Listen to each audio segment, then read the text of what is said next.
You aren't being punished with a delay. You're being protected from a version of happily ever after that would have cost you your soul.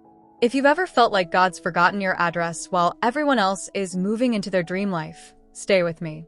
Because Blessing's waiting room wasn't a prison. It was a preparation for something her heart wasn't ready to carry yet. Another cream-colored envelope. That made 5 this month. Blessing stared at the gold-foiled save the date, resting on her kitchen counter. It felt like a summons to a court case where she was the only one losing. 32.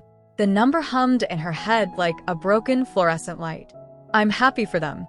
Really? She whispered to the empty room. Her voice sounded thin, even to her. She picked up the phone. Her thumb hovered over a dating app. She hesitated. The flicker of her intuition told her she was looking for a bandage, not a blessing. But the silence in the apartment was too loud. Enter Elias. He was charismatic. He was sure of himself. And he made the silence go away. But within a month, we felt like him. I don't really do the church thing, Blessing, Elias said, leaning back in the restaurant booth, not looking at her. It's a bit much, don't you think?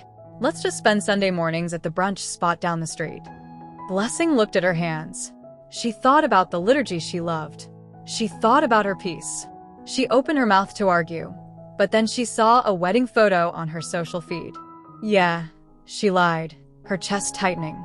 Brunch sounds fine. It's just a morning, right? 2 months in, and Blessing felt smaller than she ever had when she was single. She was shrinking, quieting her prayers, tucking away her dreams of missions, all to keep Elias from walking away. She was in a relationship, but she was starving. You're different, her mom said over the phone. You sound muted, Blessing. I'm just tired, Mom. At least I'm not the only single one at the table anymore. Is a seat at the table worth losing your voice? The question hung there. Blessing looked at Elias on the sofa. He was perfect on paper, but he was a desert for her soul. She felt that internal tug-of-war. Asterisk if I leave, I'm back at 0. If I stay, I'm minus myself, asterisk. One rainy Tuesday, she looked in the mirror. She didn't recognize the woman who had traded her fire for a flickering candle. She realized she wasn't waiting on God. She was running away from him into the arms of anyone who would hold her. I can't do this, Elias, she said, her voice trembling but certain. Do what? It's just a movie night. No. I can't be this version of me. I'd rather be lonely and whole than together and broken. The desert was quiet, but it wasn't empty. Blessing went back to the front pew. She went back to the missions board. She stopped asking, when is it my turn?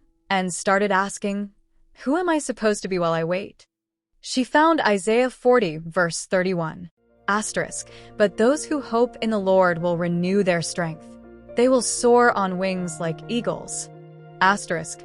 She realized that eagles don't soar in crowds. They soar in the high, quiet places where the wind is strongest. 6 months later, Blessing was leading a community garden project. Her hands were covered in dirt, her hair was a mess, and she was laughing. Really laughing. You're doing the irrigation wrong, a voice said. She looked up. A man named David was standing there, holding a shovel and a Bible. He didn't ask her to shrink. He didn't ask her to skip Sunday. He just started digging alongside her. Love didn't find Blessing because she finally found a match. It found her because she finally stopped running from the person God created her to be. If you're in the waiting room today, don't trade your peace for a partner. The God who timed the stars hasn't forgotten your heart. He's just making sure that when the door finally opens, you're strong enough to walk through it.